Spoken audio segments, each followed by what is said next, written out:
కార్యకర్త వాడు మధ్య సీన్స్ సరిగ్గా లేదని వాళ్ళ ఆవిడ చెబుతోంది కదా, ఆయన చేసి ఉంటాడు అని అనుకుని ఉండొచ్చు.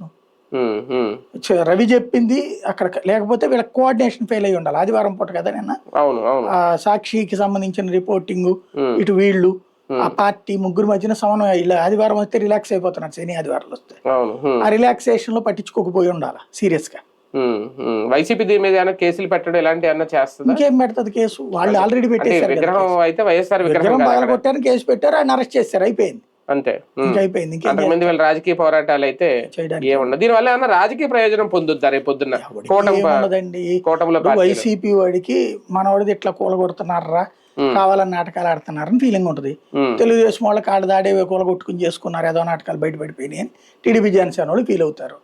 తటస్థులకి ఆ విగ్రహాల గురించి పెద్దగా పట్టేది ఏమి ఉండదు. కానీ చాలా ఫాస్ట్ గా అరెస్ట్ చేశారు, సీసీ కెమెరాలు చూసి. ఇతను మంచి పని. రైట్. చూద్దాం. నిజంగా జంబులయ్య అనే వ్యక్తి జనసేనకు చెందిన వ్యక్తి.